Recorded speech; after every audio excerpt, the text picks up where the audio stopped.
Hello students. बेटा इस video में हम बात करेंगे 5 मई नीट 24 के बायोलॉजी सेक्शन की। मुझे चैट बॉक्स में लिख के बताइएगा कि आपका एग्ज़ाम कैसा रहा। Paper was moderate. अगर मैं तीनों ही सब्जेक्ट्स की बात करूं, फिजिक्स, केमिस्ट्री, बायोलॉजी, जैसा कि 2023 में पेपर रहा वैसा ही लगभग 2024 का पेपर रहा। एक बायो में डिफरेंस हमें देखने को मिला। 23 में और रादर लास्ट 6 to 7 ईयर्स में there was no diagrammatic question in biology, लेकिन इस बार 2024 में हमको 7 to 8 questions are based on pure NCERT diagrams. So हम ये मान के चलेंगे कि डायग्रामेटिक क्वेश्चंस भी आपके नीट एग्जाम में आ सकते हैं, हमें अच्छे से पढ़ना है। चलिए स्ट्रेट अवे बात करते हैं बायोलॉजी सेक्शन की। फर्स्ट हमारा पार्ट बॉटनी रहता है, हम जानते हैं बात। तो I start with botany section A. Question number 101 says lecithin, a small molecular weight organic compound found in living tissues, is an example of। तो तुम पढ़े हो बायोमोलिक्यूल्स क्लास 11, वहां से क्वेश्चन लिया है।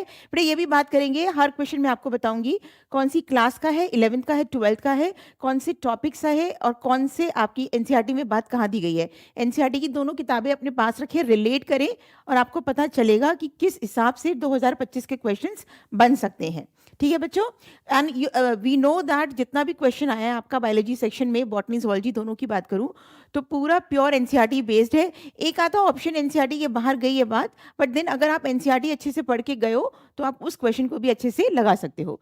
चलिए लेसिथिन पूछा है कि किसका एग्जाम्पल है, तो लेसिथिन एक फोस्फोलिपिड है बच्चे। लेसिथिन क्या है? अमाइनो एसिड नहीं है, ग्लिसराइड्स नहीं है, आपका कार्ब्स नहीं है। What is it? It is a phospholipid, है ना। It is a conjugated lipid, lipids which combine with phosphate which is phospholipid. आपकी एनसीईआरटी में बात ये कहाँ दी गई है? Class 11th page number 106 107। देखो ये डायग्राम बना हुआ है तुम्हारी किताब में लेसिथिन का, और साफ साफ से ये बात दी है कि आपका दीज आर फोस्फोलिपिड्स। ठीक है बच्चों, तो ये ध्यान रखेंगे बात, right. Page number 106 and 107। Which of the following are required for the dark reaction of photosynthesis? तो photosynthesis तुम पढ़े हो, अगेन क्लास 11 की बात हो रही है, प्लांट फिजियोलॉजी की बात हो रही है। तो तुमसे पूछा है कि डार्क रिएक्शन में, है ना, डार्क रिएक्शन में क्या क्या रिक्वायरमेंट है। तो हम जानते हैं बात, लाइट तुम्हारा नहीं है, क्लोरोफिल नहीं है। भाई यहीं से तो कहानी शुरू होती है, यानी लाइट रिएक्शन शुरू होता है when sunlight falls on chlorophyll, chlorophyll get excited to the high energy level, है ना। तो ये तो फिर डार्क रिएक्शन की बात नहीं होगी, है ना। कार्बन डाइऑक्साइड, आपका डार्क रिएक्शन में होता क्या है? कार्बन डाइऑक्साइड फिक्स होता है टू प्रोड्यूस ग्लूकोज। हमें उसके लिए क्या चाहिए? The products of light reaction. Light reaction में तुम क्या बनाते हो? एटीपी बनाते हो और एनएडीपीएच असिमिलेटरी पावर बनाते हो। यानी कि तुम्हारी इन तीनों की रिक्वायरमेंट डार्क रिएक्शन में है, C D E. We'll go for option 3। ठीक है बच्चों, कहाँ दी है किताब में बात? Class 11 photosynthesis in higher plants page number 143। देखो ये बात तो यहाँ दी है, ATP and NADPH, right. And तुमसे पूछा CO2, तो ऑब्वियसली बिसाइड्स CO2, है ना, CO2 भी हमें चाहिए क्योंकि CO2 ही हम फिक्स करते हैं during dark reaction to produce glucose. ठीक है, चलिए next question. Spindle fibres attach to kinetochores of chromosome during, है ना। तुम पढ़े हो cell cycle class 11th, again cell cycle का टॉपिक है। तुम्हारे को पूछा है कि स्पिंडल फाइबर काइनेटोकोर से कौन से फेज में अटैच होते हैं। 4 फेसेस होती है हमारी, prophase, metaphase, anaphase, telophase. Metaphase में जाके जब तुम्हारे क्रोमोसोम इक्वेटर पे अरेंज हो जाते हैं तो spindle fibres attach to kinetochore, जिससे कि chromosomes gets apart into the anaphase phase, है ना। तो आंसर क्या बनेगा हमारा? Metaphase phase. ठीक है, किताब में कैसे दिया आपकी बात? देखो क्लास 11 का ही टॉपिक है सेल साइकिल का। Spindle fibres attach to kinetochores of chromosome, कौन से फेज पे? मेटाफेज प्लेट पे, एट द इक्वेटोरियल प्लेट, जो कि मेटाफेज फेज होती है। बिल्कुल स्ट्रेट अवे एनसीईआरटी लाइन से क्वेश्चन है। देखो मैं बार बार क्लास में बोलती हूँ बच्चों बात, नीट एग्जाम के लिए, बायोलॉजी के लिए, do not go out of NCERT. यार एनसीईआरटी नहीं पढ़ते तुम लोग और बोलते हो कि क्वेश्चन सॉल्व नहीं होते हमसे। Bulliform cells are responsible for, bulliform cells, again class 11th, है ना। तो तुमको पूछा है कि किसके लिए रिस्पॉन्सिबल है? Inward curling of leaves in monocots. Answer तुम्हें यहीं से मिल गया। मोनोकॉट्स में जो आपकी लीव्स के एपिक्स होते हैं उसमें पानी भर जाता है, टर्जिट हो जाता है, और जैसे ही पानी लूज करता है फ्लासिड हो जाएगी leaves and get turn around to minimise water loss. Option हमें मिल गया, दिस इज द ऑप्शन। देखते हैं कि ये बात किताब में कैसे दी है ना। Class 11th chapter 6 anatomy of flowering plants. देखो ये बात दी है, बुलीफॉर्म सेल्स, है ना। बुलीफॉर्म सेल्स ग्रासेस मोनोकॉट्स में प्रेजेंट होते हैं, right. What they do, when the bulliform cells in the leaves absorbs water and are turgid. Obviously cell जब पानी absorb करेगा तो turgid हो जाएगा. The leaf surface is exposed, and when they are flaccid due to the water stress, they make the leaves inwards turning to minimize the water loss. समझ आ रही है बात? तो ये कहाँ प्रेजेंट है आपके मोनोकॉट्स में bulliform cells. Next is in the given figure which component has outer thin wall and highly thickened inner walls. देखो साफ से नजर आ रहा है, इसमें तो तुम्हें कुछ करने की जरूरत ही नहीं है. डायग्रामेटिक क्वेश्चन जो मैं क्लास में कई बार बोली थी बात कि इस बार डायग्रामेटिक क्वेश्चन आएंगे, और देखो पहला डायग्रामेटिक क्वेश्चन मिल गया हमको. तो तुमको पूछा है कि कौन सा कंपोनेंट, देखो तुम्हें दिख रहा होगा, साफ से पता चल रहा है. इनर तुम्हारा थिकेंड है वॉल, और इनर थिकेंड की बात की है ना, हाईली थिकेंड इनर वॉल, और आउटर कैसा है, थिन है, राइट. तुम्हारा आंसर क्या बन जाएगा, सी, यानी कि ऑप्शन क्या बन जाएगा, 1. ठीक है, एज इट इज किताब का डायग्राम तुमको दिया है, ये तुम्हारी पिक्चर गिवन है किताब में, और ये तुम्हारी बात हो रही है इसकी. सी तुम्हारी क्या है बेटा, guard cells which guards the opening of the stomata, है ना. तो गार्ड सेल्स की जो इनर वॉल होती है बहुत थिकेंड होती है, आउटर वॉल जो होती है बहुत थिन होती है, उसी की बात किताब में दी हुई है. ठीक है, तुमसे स्ट्रेट अवे क्वेश्चन पूछा है, किताब पढ़ के जाओ. अगर एनसीईआरटी बायो तुम्हें नीट बायोलॉजी में आउट ऑफ आउट मार्क्स चाहिए. What is the fate of piece of DNA carrying only gene of interest which is transfer to alien organism. मतलब सिर्फ जीन ऑफ इंटरेस्ट तुम डाल दो विदाउट वेक्टर, तो क्या होगा, तुमसे ये पूछा है कि उस पीस ऑफ डीएनए का फेट क्या होगा. The piece of DNA would be able to multiply itself independently in the progeny of the organism. No बच्चों, वो itself नहीं रेप्लिकेट करेगा. It may gate integrated into the genome of the recipient. Absolutely, जो आप जहाँ पे जिस host cell में डाला है आपने अपना जीन ऑफ इंटरेस्ट, उसके जीनोम के साथ वो मिल जाएगा, इंटीग्रेट हो जाएगा. It may multiplied and be inherited along with the host DNA. बिल्कुल ठीक बात, जैसे जैसे सेल मल्टीप्लाई करेगा, होस्ट का डीएनए मल्टीप्लाई करेगा, वो जीन ऑफ इंटरेस्ट भी आपका मल्टीप्लाई होगा. The alien piece of DNA is not an integral part. क्यों भाई इंटीग्रल पार्ट क्यों नहीं होगा, इंटीग्रल पार्ट ऑफ क्रोमोसोम. मतलब जो आपका एलियन पीस जो आप डाले हो वो रेसिपिएंट के क्रोमोसोम का इंटीग्रल पार्ट थोड़ी ना है, तो ये बात आपकी फॉल्स हो गई. ठीक है, then is it shows the ability to replicate. It shows the ability to replicate. क्यों, this does not show the ability to replicate. वो कहाँ पे रेप्लिकेशन होगा, जब होस्ट के डीएनए के साथ इंटीग्रेट हो जाएगा. यानी बी और सी तुम्हारी बात ठीक है, ऑप्शन क्या बन जाएगा, 3 बन जाएगा बच्चों. ठीक बात है, तुम्हारी किताब की लाइंस हैं, बायोटेक में दी हुई है बात बच्चों, क्लास 12 का टॉपिक है, तुम्हें मिल जाएगा. देखो यहाँ पे दी हुई है बात, when it gets integrated into the genome of recipient it may multiply. एक ऑप्शन तुम्हारा ये दिया था, and may be inherit along with DNA of the host. दोनों बात ठीक दी है. This is because the alien piece of DNA has become a part of chromosome. वहाँ पे तुम्हारा दिया है has not become, इसलिए वो बात गलत हो गई. ठीक है, which has the ability to replicate. ठीक है, तो जब ये क्रोमोसोम का, जब आपका रेसिपिएंट के क्रोमोसोम का पार्ट बन जाएगा, तब किसका रेप्लिकेशन का एबिलिटी है, होस्ट डीएनए की बात हो रही है. लेकिन तुमको क्वेश्चन में बोला है alien piece of DNA has the ability to replicate, इस वजह से वो बात गलत हो गई बच्चों. तो बी एंड सी तुम्हारा आंसर बन गया. स्ट्रेट अवे एनसी लाइन है, biotech principles and processes class 12. Given below are the 2 statements. 2 statements दिए हैं आपको, सही बताना है. कौन क्या स्टेटमेंट्स कैसे हैं आपके, BT toxins are insects group specific and coded by gene cry 1AC. ठीक बात है बेटा, बीटी टॉक्सिन्स जो होते हैं ना वो इंसेक्ट ग्रुप स्पेसिफिक होते हैं. कोई भी क्राइजीन किसी भी इंसेक्ट पे एक्ट नहीं करेगा, they are insect group specific. यानी ये तुम्हारा ये ट्रू स्टेटमेंट हो गया बच्चों. BT toxins exist as inactive prototoxin in Bacillus thuringiensis. However, after ingestion by the insect in the inactive prototoxin, it's converted into active form due to acidic medium. ये बात गलत हो गई, यहाँ पे क्या हो जाएगा, alkaline medium. यानी कि तुम्हारा क्या हो गया, ये false statement हो गया. तो first is true, second is false. क्या बन जाएगा तुम्हारा, statement 1 is true and second is false. यानी कि तुम्हारा ऑप्शन क्या बन जाएगा बच्चों, 3 ऑप्शन बन जाएगा. ठीक है, देखो किताब में ये बात दी हुई है, इंसेक्टिसाइडल प्रोटीन है ना, कहाँ पे दी है अपनी बात, insect group specific. BT toxins are insect group specific, है ना. और दूसरी बात, it goes inactive, it's converted into active form due to the alkaline pH. Right, सब किताब की बातें हैं बच्चों. List of the endangered species was released by, I mean, this is just impossible, such a simple question. International Union of Conservation of, आपको ये बात किताब में आपकी दी हुई है बिल्कुल साफ साफ.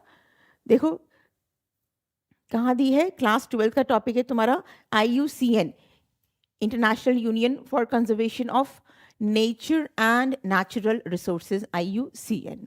ठीक है, साफ साफ से बात किताब में दी हुई है।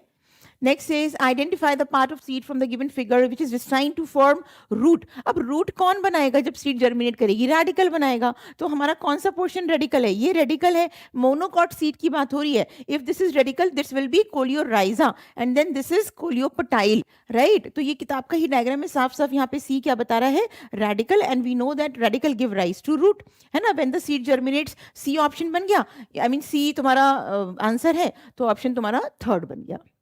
ठीक है। मॉर्फोलॉजी ऑफ फ्लावरिंग प्लांट्स की बातें बेटे तो साफ साफ दी है ये बात, रेडिकल, है ना। ओके देखो स्ट्रेट अवे एनसीईआरटी के डायग्राम्स पूछे गए हैं बेटा, कर लेना एनसीईआरटी के डायग्राम्स। नीट 25 के बच्चों के लिए बहुत अच्छा ये वीडियो सोल्यूशन देखें और देखें कि किस तरह से आपको सही आंसर तक पहुंचना है, किताब में कैसे कहाँ कहाँ पे बात दी हुई है। ठीक है, चलिए इस बार मैच दी कॉलम्स के बहुत सारे क्वेश्चंस हैं, नियर अबाउट 28-30 क्वेश्चंस हैं। तो match the column is always easy. अगर आप एक दो भी जानते हो ना तो आप पहुंच सकते हो, अगर आप एनसीईआरटी सही से पढ़ के आए हो। Clostridium butylicum butyric acid, A go with 3। अब देखो ए गो विथ 3 यहाँ पर है ना, तो ये हमारे कट गए दो ऑप्शन। सेक्रोमाइसिस सर्विसी, ईस्ट तुम्हारा क्या बनाता है? इथेनॉल बनाता है। ऑप्शन चलो यहाँ पे अभी दोनों रेस में, बी गो विद 1। ट्राइकोसडर्मा पॉलीस्पोरम, इससे हम क्या ऑब्टेन करते हैं? इससे हम ऑब्टेन करते हैं उससे हम ऑब्टेन करते हैं साइक्लोस्पोरिन ए, यानी सी गो विद 4th। तुम्हारा ऑप्शन क्या बन गया? थर्ड बन गया। स्ट्रेप्टोकोकस से तुम क्या ऑब्टेन करते हो? स्ट्रेप्टोकाइनेस ऑब्टेन करते हो, है ना। तो तुम्हारा ऑप्शन क्या बन गया बेटा? थर्ड ऑप्शन बन गया। मतलब तुम बहुत इजीली निकाल सकते हो चीजों को अगर तुम सही से पढ़ के आए हो। देखो सब किताब में बात दी हुई है ना। कहाँ पे? ईस्ट तुम्हारा सेक्रोमाइसिस सर्वी दिया था, इथेनॉल, क्लॉस्ट्रीडियम ब्यूटालिकम क्या बनाएगा? Butyric acid. फिर तुम्हारा cyclosporin A is Trichoderma polysporum, streptokinase a Streptococcus. Everything is given. Microbes in human welfare class 12th। Identify the type of flowers based on the position of calyx, corolla and rhizium with respect to the ovary from the given figure, है ना, A and B। तो तुम बहुत ही मतलब tricky question था। दोनों ही case में it's condition is what? Perigynous, है ना। तुम देखो दोनों ही कंडीशन में क्या है? तुम्हारी ओवरीज एनक्लोज्ड, है ना। कहाँ पे? थैलमस में एनक्लोज्ड हो जाती है। तो तुमको अगर थैलमस में एनक्लोज्ड है ओवरी और बाकी सारे structures are present on the rim of the thalamus, because this structure is what? This is thalamus, है ना। थैलमस में अगर आपकी ओवरी एनक्लोज हो जाएगी and rest of the structures are present on the same level on the rim of the thalamus, तो both the cases are perigynous. इसमें बहुत ज्यादा एनक्लोज हो जा रही है, इसमें ऑन द सरफेस है, but then both the condition is perigynous. Your option will be 4। ठीक है। मॉर्फोलॉजी से बात की गई है, देखो यहाँ पे दिया हुआ है, ये भी पेरिगाइनस है तुम्हारा, ये भी पेरिगाइनस है, और B and C is perigynous, right. Next says oxen is used by the gardeners to prepare weed-free lawns, but no damage is caused to the grass as oxens, है ना। क्योंकि ये तुम्हारे मोनोकॉट्स को इफेक्ट नहीं करते, वीडीसाइड की तरह यूज होते हैं ऑक्सिन। तुम्हारी किताब में दी हुई ये बात भी, किसकी तरह यूज होते हैं? वीडीसाइड की तरह, वीड्स को ना मार देते हैं। तो but it does not effect the mature monocot plants, right. तो वीड फ्री लॉन्स बनाते हैं, but no damage is cause to the grass as auxins does not effect the mature monocot plants. किताब की लाइन है, plant growth and development class 11th बच्चों। ये देखो यहाँ पे दी है, they are used as herbicides and weedicides, they kill dicots, does not effect mature monocot plants. ठीक है। तो वीड फ्री लॉन्स के लिए by gardeners this auxins 2,4-D is used, right? A pink flower snapdragon plant was crossed with a red flower, है ना। snapdragon plant, snapdragon का example तुम्हारी किताब में दिया है। भाई ये तुम्हारा क्या हो गया? ये रेड फ्लावर हो गया, और ये तुम्हारा क्या हो गया? ये तुम्हारा व्हाइट फ्लावर हो गया। लेकिन तुम्हारी फर्स्ट जनरेशन कैसी आएगी? सब ऐसी आएगी विच इज पिंक, है ना। तो तुम्हारा क्या हो गया? ये इनकम्प्लीट डोमिनेंस हो गया, एक नया कलर ही आ गया तुम्हारा। What type of phenotypes are expected in the progeny? तो तुमसे पूछा है कि प्रोजेनी में किस टाइप का फिनोटाइप निकल के आएगा, है ना। अब प्रोजेनी में तुमसे पूछा है तो कुछ फ्लावर तुम्हारे रेड फ्लावर भी होंगे। अब देखो तुमने किसके साथ क्रॉस कराना है? रेड को पिंक के साथ कराना है। तो अगर तुम रेड को पिंक के साथ कराओगे, राइट, तो तुमने क्या किया? This go with this, this go with this, यानी तुम्हारा आर आर आ गया, ये यहाँ पे ये आ गया, देन 2 R's आ गए, दिस गो विद दिस, यानी कि तुम्हारे हाफ रेड और हाफ पिंक फ्लावर्स आएंगे, दोनों तरीके के आएंगे। तो red flower as well as pink flower plants will be there in phenotype. ठीक है बच्चों, चलिए नेक्स्ट, ये तुम्हारा प्रिंसिपल्स ऑफ इनहेरिटेंस से लिया है बच्चों topic. Question, which of the following is not a criteria for the classification of fungi. जब तुम किंगडम फंजाई पढ़ोगे बायोलॉजिकल क्लासिफिकेशन में, उसकी ओपनिंग लाइन है किंगडम फंजाई की, ये सारा किंगडम फंजाई के को क्लासिफिकेशन में क्राइटेरिया है, मॉर्फोलॉजी भी है, स्पोर फॉर्मेशन भी है, फ्रूटिंग बॉडी भी है, बट मोड ऑफ न्यूट्रिशन नहीं है। ठीक है, तो नॉट पूछा है तुमसे, तो तुम्हारा आंसर मोड ऑफ न्यूट्रिशन बन जाएगा। ठीक है जी, यही तुम्हारा दिया। देखो ये ओपनिंग लाइन है, मॉर्फोलॉजी ऑफ माइसीलियम। किसकी मॉर्फोलॉजी? माइसीलियम की भी, मोड ऑफ स्पोर की भी, फॉर्मेशन की, फ्रूटिंग बॉडी भी, सब बेसिस है, लेकिन मोड ऑफ न्यूट्रिशन नहीं है बच्चों। तो इसलिए तुम्हारा आंसर वहीं पे मोड ऑफ न्यूट्रिशन बन गया। Lactose present in the growth medium of bacteria is transported to the cell by the action of. Lac operon की बात है इसमें, है ना, लैक ओपेरॉन की बात है। तो लैक्टोज कब एंटर करेगा सेल में, कौन से एंजाइम्स के थ्रू एंटर करेगा? Very I mean simplest one, इससे ज्यादा तुमसे सिंपल और क्या ही पूछेंगे क्वेश्चन। परमिएज परमिट करेगा, हम तो ऐसे बताते हैं क्लास में, परमिएज परमिट करेगा लैक्टोज को कि भैया तुम आ जाओ सेल में और धमाल मचाओ। ठीक है जी, तो परमिएज आंसर हो जाएगा, कुछ करना ही नहीं है तुमने इसमें। ठीक है, लैक्टोज तुम्हारा यहाँ पे परमिएज की बात ये दी है, through the action of परमिएज lactose is transported into the cells. Molecular basis of inheritance, right? Class 12. In a plant, black seed color is dominant over white seed color. ठीक बात है ना? In order to find out, black तुम्हारा dominant है white पे, ठीक है। In order to find out the genotype of the black seed plant, आंखें बंद करके आंसर करो। अगर तुम्हें जीनोटाइप फाइंड करना होता है, तुम किसके साथ क्रॉस कराते हो? रिसेसिव के साथ। तो तुम्हारा आंसर क्या बन जाएगा? ये बन जाएगा। तुम्हें जीनोटाइप कह रहा है क्वेश्चन में फाइंड करने के लिए, with which of the following genotype will be crossed, है ना? So it is option 2। Next is, देखो यहाँ पे दी है ये बात, this is a test cross. कौन सा क्रॉस है बच्चों? टेस्ट क्रॉस है ये। ठीक है जी, जीनोटाइप के लिए हमेशा ही हमको पेरेंट्स प्रजनी को टेस्ट क्रॉस पेरेंट के रिसेसिव से क्रॉस कराना होता है to find the genotype. Statement 1 says parenchyma is living but collenchyma is a dead tissue. तुम लोग मुझे बताओ कोलेनकाइमा क्या डेड टिश्यू होता है? नहीं होता, है ना? तो ये तुम्हारा फॉल्स स्टेटमेंट हो गया। Gymnosperms lack xylem vessels but presence of xylem vessel is the characteristic feature of angiosperms. किताब की लाइन है, और होते हैं एंजियोस्पर्म्स क्या कैरेक्टरिस्टिक फीचर है? Presence of xylem vessels. यानी कि statement 1 is false and statement 2 is true. तुम्हारा ऑप्शन क्या बन जाएगा बच्चों? 4 बन जाएगा।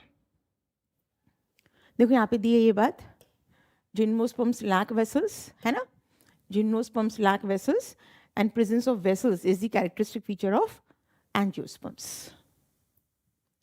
How many of molecules of ATP and NADP are required? यार 10 कितनी बार मैंने ये क्वेश्चन क्लास में कराया है, और ये रिपीटेड क्वेश्चन है आपका पीवाईक्यू। ये तो मतलब बहुत क्वेश्चन ऐसे हैं बायो में जो पहले आए हुए हैं बेटा बायो में।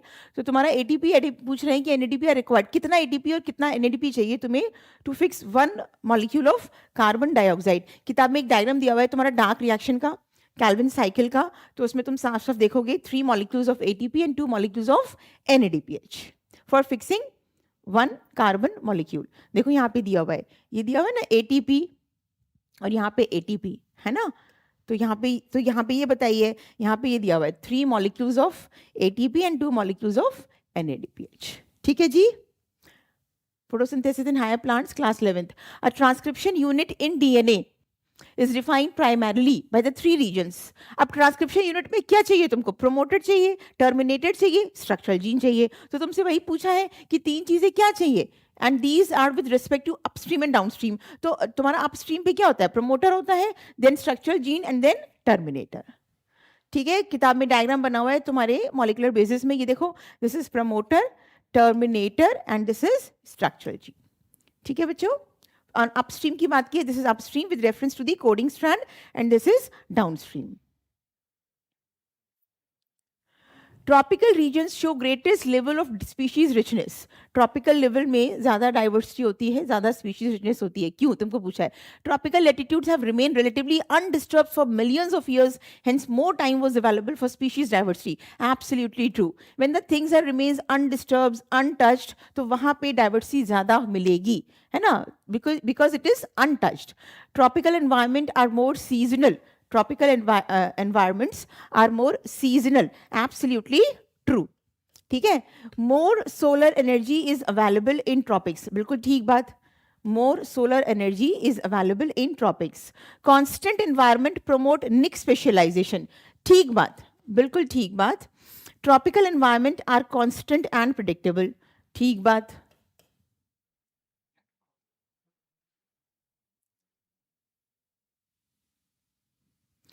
चलिए, next question says tropical regions shows greatest level of richness.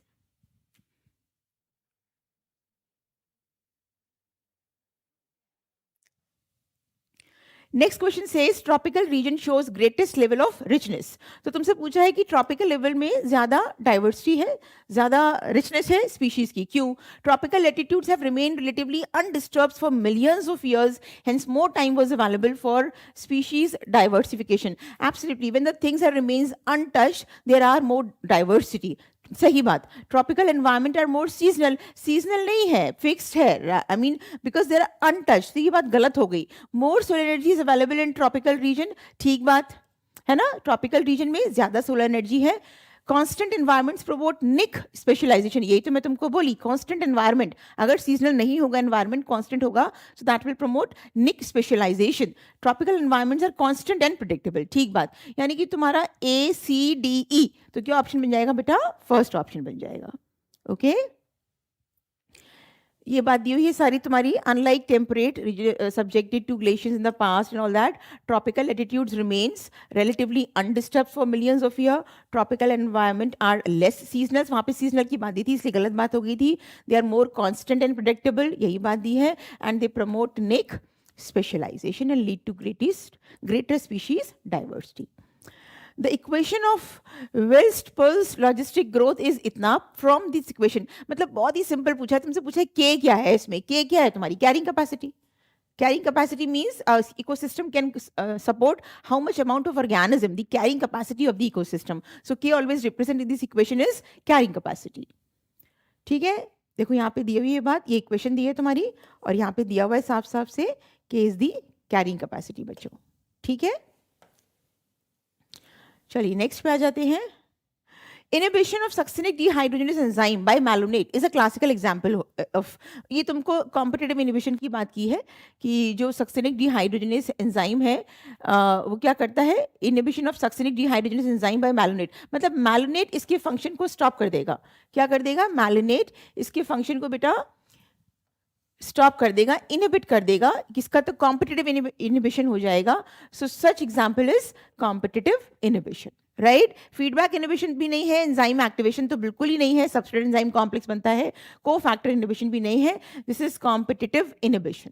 ठीक है, देखो बात दी हुई है तुम्हारी यहाँ पे एग्जाम्पल के साथ। Inhibition of succinic, inhibition of succinic dehydrogenase by malonate which closely resembles the substrate, है ना, succinate in structure। malonate क्या होगा? succinate जैसा दिखेगा, तो succinate को पीछे धकेल के वो खुद जाके succinic dehydrogenase के साथ bind हो जाएगा competitively, hence the type of inhibition is competitive inhibition and it acts as competitive inhibitor।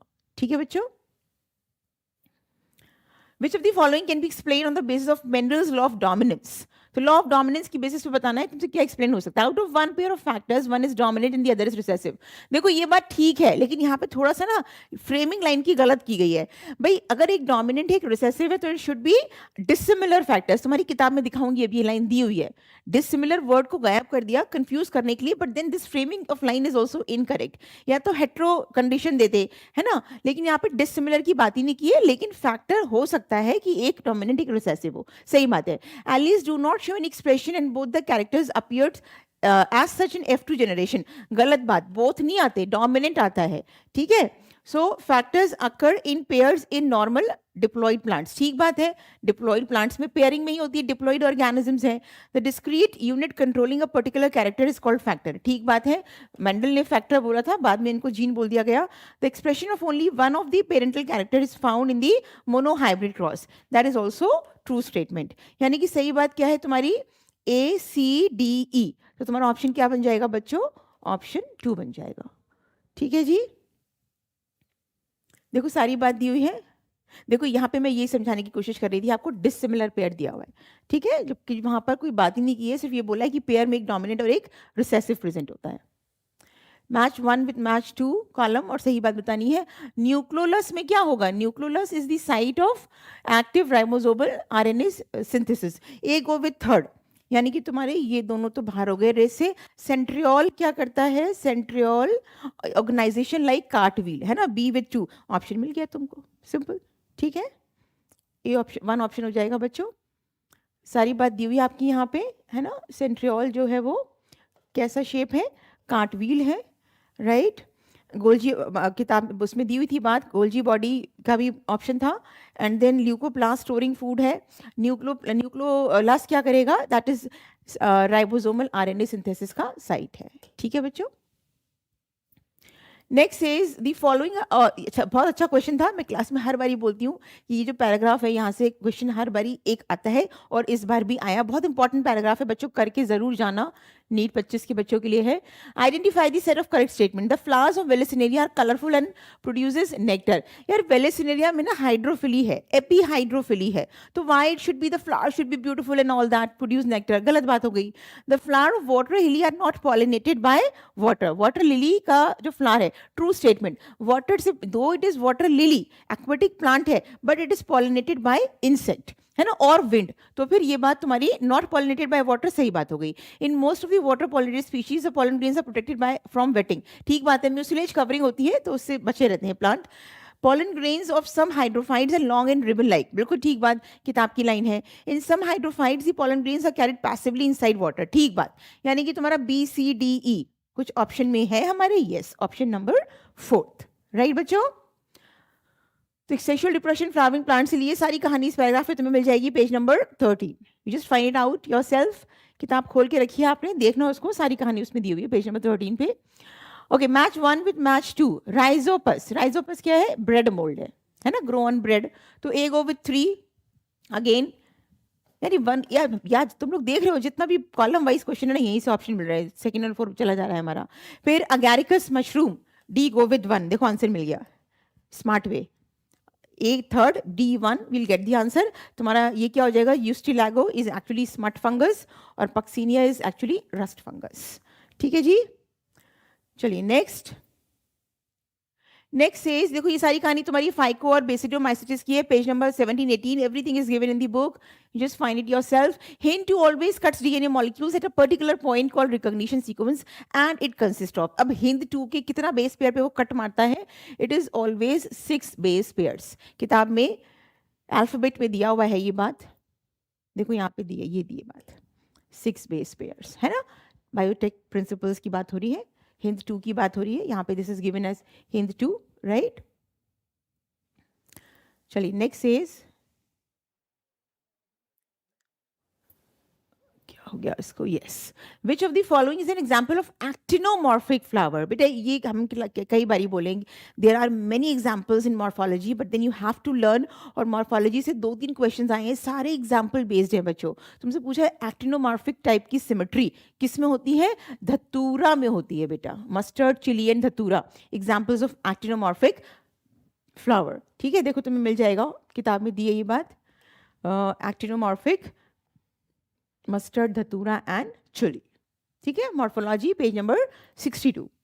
The type of conservation in which threatened species are taken out from their natural habitat and placed in a special setting where they can be protected and given special care। बेटा वैसे इस question का answer ex situ conservation होना चाहिए। हम अगर किसी भी ऑर्गेनिजम्स को उसकी हैबिटेट से बाहर निकाल के उसे प्रोटेक्ट करते हैं, ex situ कंजर्वेशन। अब तुम्हारे ऑप्शन में कहीं बात नहीं दी हुई है, तो तुम ex situ कंजर्वेशन का एक ex situ कंजर्वेशन एक पार्ट है बायोडाइवर्सिटी कंजर्वेशन का, इसलिए इसका आंसर ऑप्शन 2 हो जाएगा। अदरवाइज ये क्वेश्चन मुझे लगता है कि इसके ऑप्शन सही नहीं बनाए गए हैं, इसमें आपका एक्स सीतु कंजर्वेशन होना चाहिए था and that would be more appropriate answer. लेकिन क्योंकि ex situ is a part of biodiversity conservation, so will mark here as 2 for the correct option.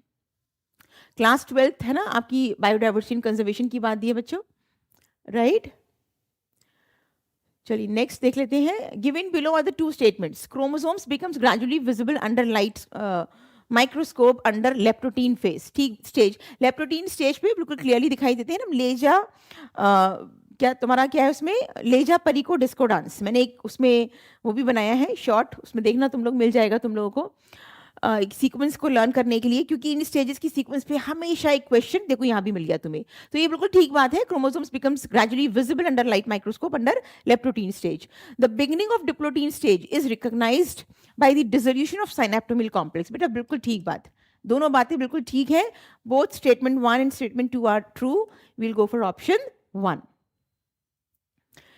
चलिए ये कहाँ दी है बात, देख लेते हैं। लेप्टोटीन की बात हो रही थी ना, तो लेप्टोटीन में ये लिखा हुआ है, stage chromosomes becomes gradually visible under the light microscope and the beginning of diplotin is recognized by the dissolution of synaptomimal complex। जो तुम्हारा synaptomimal complex बनता है यहीं पे आके वो डिसोल्यूट हो जाता है। Formation of intravesicular cambium forms fully developed parenchyma cell is an example for। अब देखो कि तुम्हारे एनएमसी ने सेकेंडरी ग्रोथ वाला टॉपिक हटा दिया था, लेकिन ये बात तुम्हारी सेल वाले टॉपिक में एक टॉपिक दिया है, D differentiation, differentiation and re differentiation. तो intrafascicular cambium is actually the interfascicular cambium जो बनती है तुम्हारी बिटवीन दी कैम्बियम, राइट? तो वो एक सेकेंडरी ग्रोथ का पार्ट है। लेकिन तुमसे यहाँ पे ये तुम्हें एग्जाम्पल दिया हुआ है सेल वाले टॉपिक में कि ये किसका एग्जाम्पल है, जब पेरेनकाइमेटिक सेल्स दोबारा से सेल साइकिल में एंटर कर जाते हैं तब ये इंटरफेसिकुलर कैम्बियम बनती है। यानी कि किस टाइप का प्रोसेस हो गया, dedifferentiation. Once the cells become differentiated, है ना, सेल्स डिफरेंशिएटेड हो गया, यानी कि सेल साइकिल से बाहर आ गया। लेकिन सेकेंडरी ग्रोथ के लिए parenchymatic cells again enters into the cell cycle and the process is called as dedifferentiation. ठीक है बच्चों, ये बात तुम्हारी सेल वाले टॉपिक में दी हुई है। Otherwise interfascicular cambium is out of syllabus from according to NMC syllabus. ठीक है, देखो ये सेल से उठाया हमने, प्लांट ग्रोथ में भी बात दी है, cell I mean plant growth में भी दी है, सेल वाले टॉपिक में भी दी है। This phenomena is term as dedifferentiation, है ना। और यहां पर एग्जाम्पल भी दिया हुआ है, ये देखो।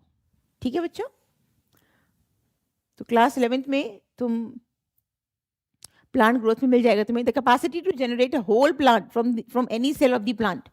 पूरा सेल, ये यार ये बायोटेक में बात दी है तुम्हारी क्लास 12th में, है ना। टोटीपोटेंसी का मतलब होता है इनॉर्मस डिवीजन। तो कोई पूरा प्लांट ही हो जाए एक सिंगल सेल से, any cell of the plant, तो उसको हम टोटीपोटेंसी बोलते हैं बेटा।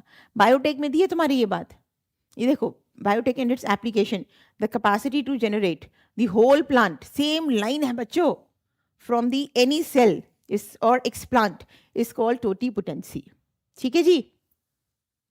मैच कॉलम 2, फिर मैच वाला आ गया आपका, 2 और मोर ऑल्टरनेटिव फॉर्म्स ऑफ जीन, क्या बोलते हो इसको, अलील बोलते हो। ए गो विद 3, देखो ऑप्शन मिल गया तुम्हें, A go with 3, B go with 4। देख लो, cross F1 progeny with homozygous. अभी पिछला भी एक क्वेश्चन आया था, 2 स्मॉल बीज हमने किए थे, उसका आंसर जीनोटाइप बताना था तुम्हें। तो मैंने तुमको कहा था प्रोजेनी को हमेशा रिसेसिव पेरेंट के साथ क्रॉस कराते हैं, वो टेस्ट क्रॉस होता है। B go with 4, C go with 1 and D go with 2।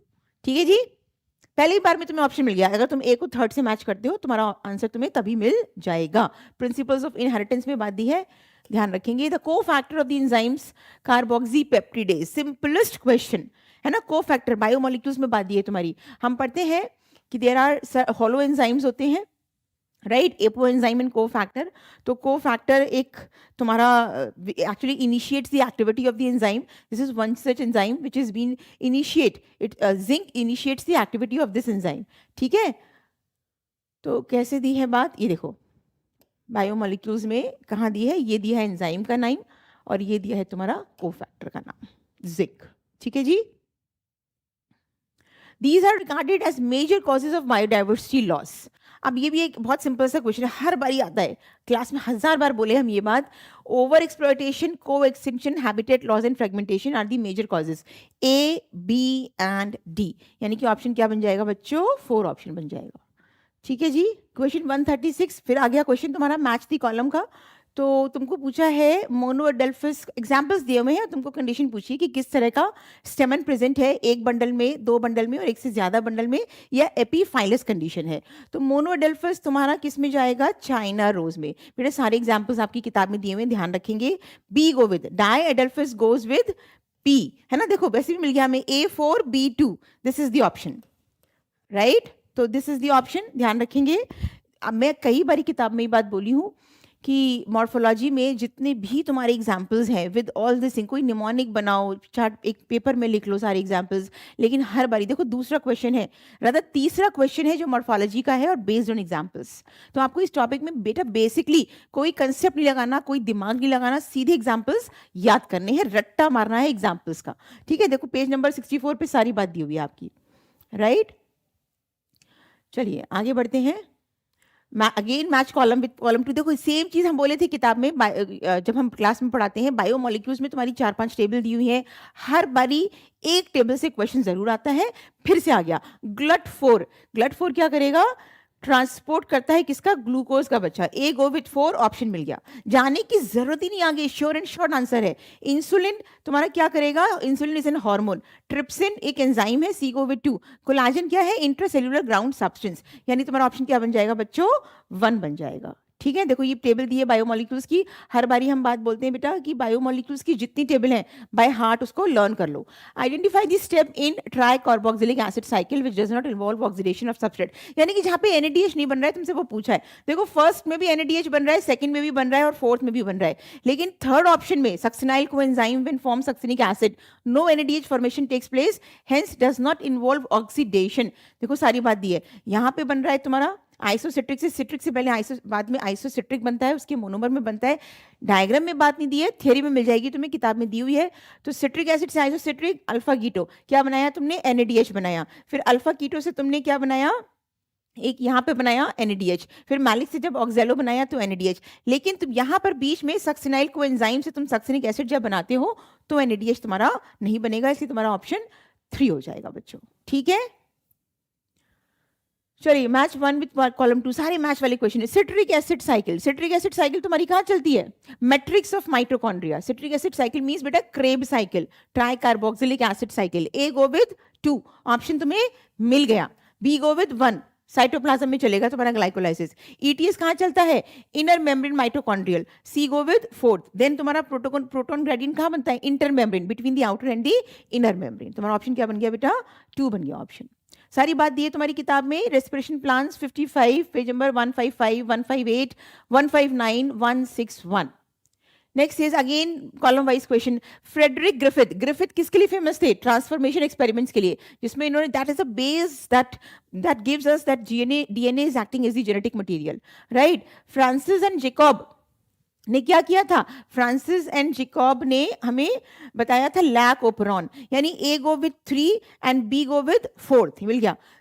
Hargobind Singh Khorana forms the genetic code. Meselson and Stahl gives the semi conservative mode of DNA replication, यानी कि तुम्हारा 2 आंसर बनेगा। ये सारी बात दी है आपकी मॉलिक्यूलर बेसिस में, page number 84, 89, 95, 100, go through it and check कि किस तरह से आपसे बातें पूछी गई हैं।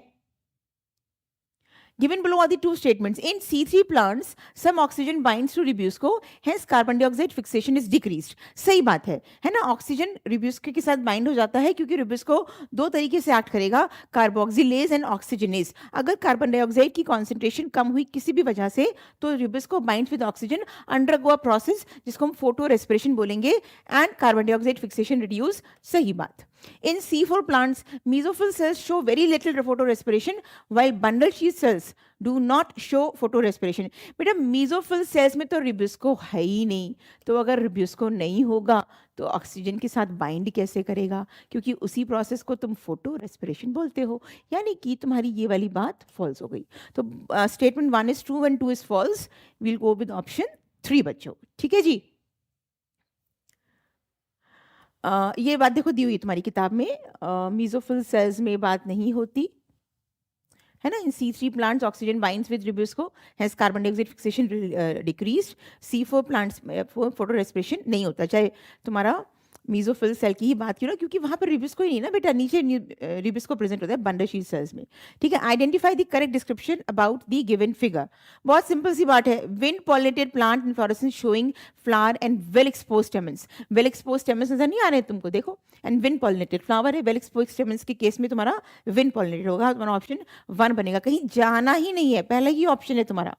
ठीक है, किताब में साफ साफ से ये बात दी है, देखो, wind pollinated plant showing inflorescence and well developed stamens. Diagram पढ़ लो डायग्राम, किताब डायग्राम बेस पे कितने सारे क्वेश्चंस तुम देख रहे हो बार बार आ रहे हैं। ठीक है जी, next is again column wise question.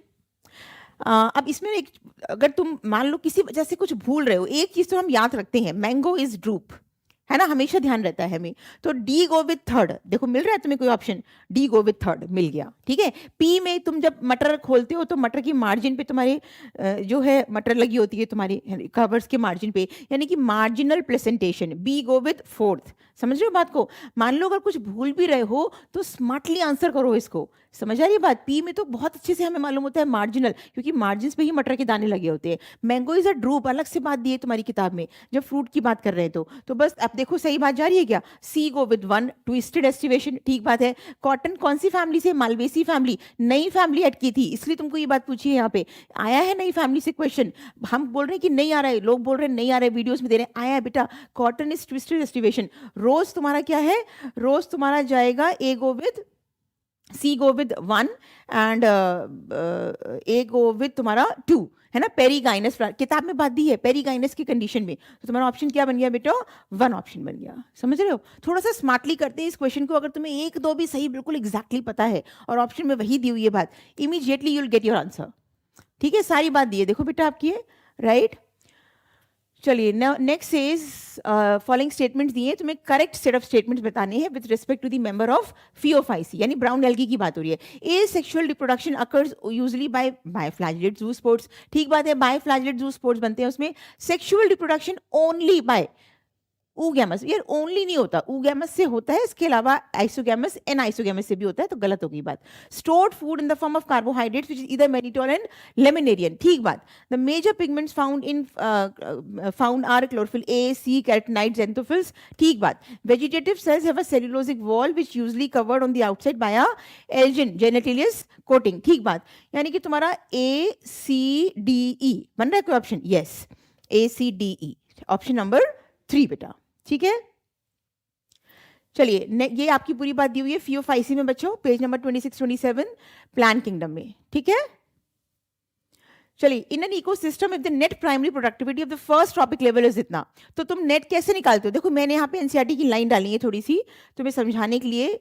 बच्चे सोच रहे हैं डिफिकल्ट क्वेश्चन है, नहीं डिफिकल्ट क्वेश्चन है। देखो ग्रॉस प्राइमरी प्रोडक्टिविटी क्या है of an ecosystem, is the rate of production of organic matter during photosynthesis, यानी प्लांट जो एनर्जी बना रहा है उसको हम बोल रहे हैं gross primary productivity.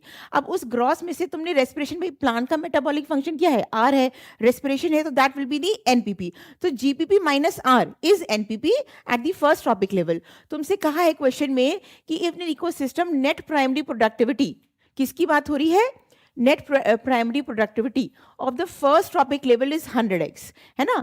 First trophic level की तुम्हारी कितनी है, 100x है, राइट।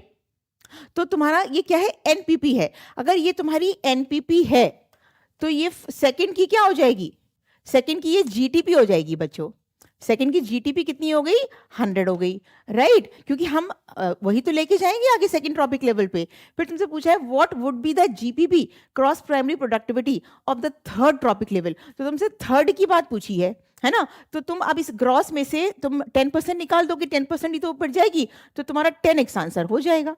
क्योंकि तुम्हारा थर्ड लेवल पे only 10% will transmit, 90% is been taken by the organism present in the second trophic level. बात समझ लो, ये तुम्हारी एनपीपी दी है जो कि सेकंड ट्रॉपिक लेवल की जीटीपी होगी। सो ये जीटीपी में तुम क्या करोगे, थर्ड की बात की गई है तो 10% ऊपर लेके जाओगे, इसलिए तुम्हारा आंसर क्या बन जाएगा, 10x। ठीक बात है, थोड़ा सा दिमाग लगाना था, otherwise question is simple, right. देखो यही बात मैं तुम्हें बता रही थी, क्वेश्चन में थोड़ा first second third topic level को मिला दिया है, तुम्हें ध्यान से पढ़ के क्वेश्चन को आंसर करना था। ठीक है, विच of the following statement, that question was based on 10% law of energy transfer, right? Now this question says which of the following statement is correct, मुझे सही बात पूछी है about the replication of E coli. E coli का replication कैसे होगा? DNA dependent DNA polymerase कैटलाइजेस polymerisation one direction. पर ये तो बात ही गलत हो गई, 3 to 5 कभी नहीं करता, 5 to 3 करता है, ये भी बात गलत हो गई।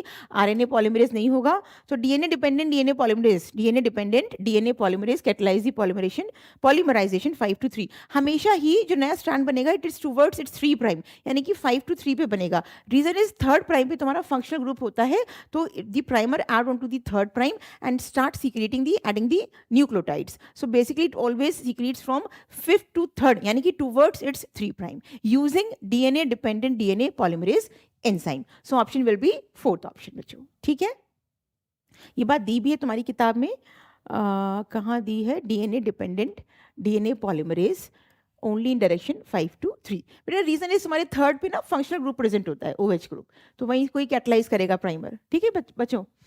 Which of the following are fused in somatic hybridization involve 2 variety of plants, है ना? तो अगर 2 वैरायटी है सोमैटिक हाइब्रिडाइजेशन में, फ्यूज क्या होगा यार? प्रोटोप्लास्ट ही तो होगा फ्यूज, है ना? पॉलन के तो निकाल ही दे, एम्ब्रियो बनेगा। सोमैटिक में तो बात की बात है, कैलिस तो तुम्हारा टिश्यू कल्चर हो गया, और यहाँ पे तो तुमको बात पूछिए सोमैटिक हाइब्रिडाइजेशन की, तो तुम्हारा आंसर क्या बन जाएगा? प्रोटोप्लास्ट, ठीक है? किताब में ये बात दी हुई है,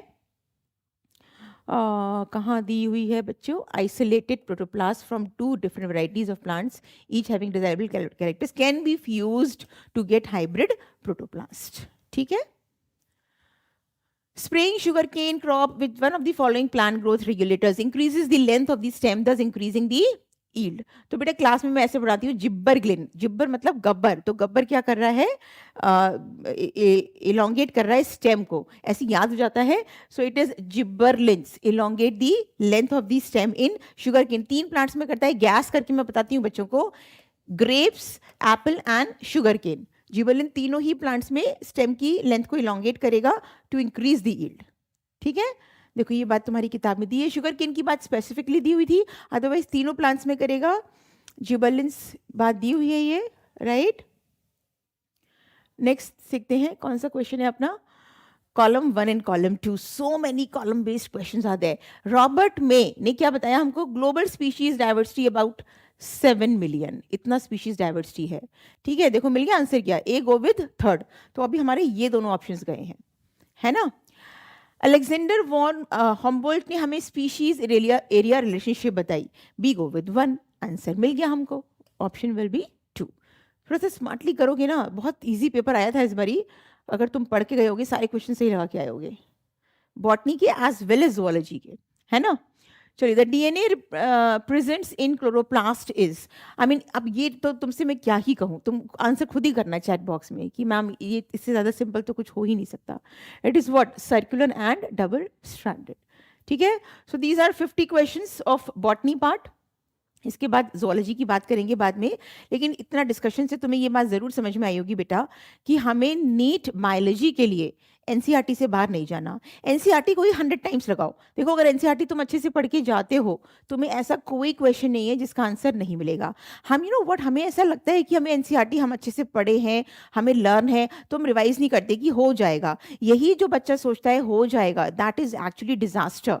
बेटा जब 4 ऑप्शंस आते हैं तो जो लाइंस होती है ना एनसीईआरटी की, उसे टर्न एंड ट्विस्ट करके देते हैं, तो वहीं पे आप गलती कर देते हो अगर आप बार बार रिवाइज नहीं करते हो। आपको सिर्फ एक काम करना है, आगे तो बढ़िए, चैप्टर्स आगे पढ़िए, लेकिन पीछे के चैप्टर्स कंटिन्यूस बेसिस पे रिवाइज करते चलिए, because retaining is all about, जितना अच्छा आपका रिटेंशन पावर उतना बढ़िया और फुल स्कोर आपका बायोलॉजी में in NEET exam. So that's all for NEET botany part of NEET 24। Next बात करेंगे zoology part. That's all. Stay tuned.